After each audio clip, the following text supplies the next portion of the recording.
તો કેમ છો મિત્રો? જનપ્રકાશ ન્યૂઝમાં તમારું સ્વાગત છે. હું સોલંકી પ્રકાશ જનપ્રકાશ ન્યૂઝમાં તમારું સ્વાગત કરું છું. તો આજે આપણે સમાજના એક એવા મુદ્દાની વાત કરવાના છીએ જે ગંભીર છે.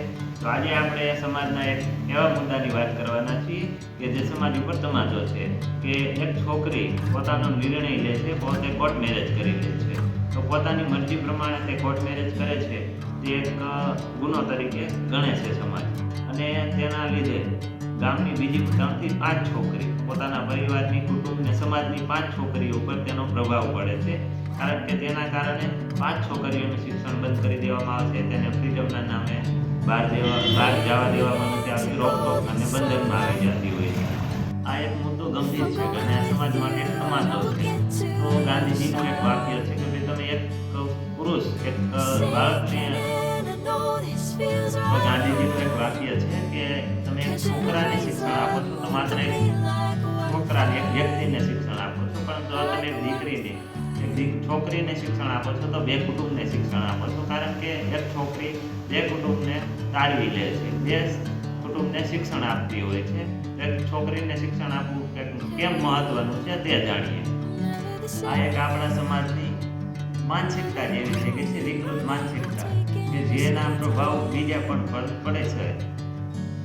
તો આપણે એ સમાજ ઉપર તમાચો કહેવાય કે ભાઈ આપણો સમાજ વિકૃત, સામાજિક રીતે માનસિક અસ્વસ્થ છે. કારણ કે આવા વિચારો અને એવું માનતા હોય છે કે ભાઈ એક છોકરીએ પોતાની મરજીથી કોર્ટ મેરેજ કરી લીધા છે તો તેનો પ્રભાવ બીજી છોકરી પર પડશે અને તે પોતે પણ જાતે નિર્ણય લઈને આવું કોઈ પગલું કરશે. તેના કારણે બીજી છોકરીનો અભ્યાસ પણ બંધ કરી દેવામાં આવે છે. આપણું ઘર, સમાજ, પરિવાર, કુટુંબ અને આ બધું ગામ, આ બધું એક સાથે ભેગું થાય છે અને પોતાની દીકરી અને ગામની દીકરીઓને અભ્યાસથી મુક્ત કરી દેતા છે, અભ્યાસ છોડાવી દે છે.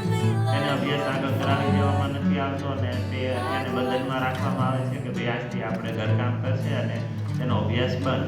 તો આ એક સમાજની એવી માનસિકતા થઈ ગઈ છે, વિકૃત માનસિકતા થઈ ગઈ છે. ભાઈ લોકો શું કરશે અને એવું બધું સમજી અને પોતે પોતાની દીકરીને બંધનમાં રાખતા હોય.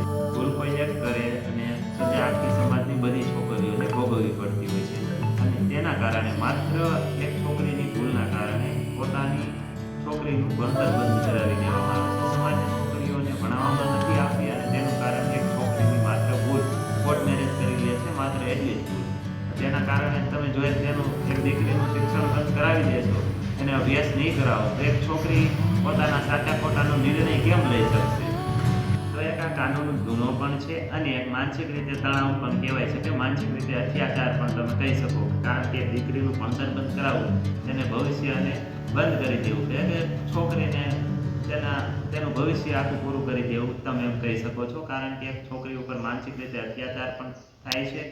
અને આ એક એવી બાબત છે કે તમે છોકરી સાથે તમે એનો ડર ભગાવવા માંગો છો, તમે એની સાથે વાતચીત કરો, તેનું શિક્ષણ બંધ ના કરો. તેના શિક્ષણ બંધ કરાવવાથી કોઈ ઉપાય નહીં મળે તમને, તો તમે એની સાથે વાતચીત કરો, ફ્રેન્ડલી બનો અને ફેમિલીને બધાય પ્રશ્નો પૂછવાનો હક આપો કે ભાઈ તેને કોઈ પણ ડાઉટ હોય તો ફેમિલી સાથે તે શેર કરી શકે તેવો ઘરમાં માહોલ બનાવો. તેનાથી ફેમિલી એક રીતે ફ્રેન્ડ તરીકે થશે તો દીકરી પોતાની મૂંઝવણ પોતાની તમારી સમક્ષ રાખી શકશે.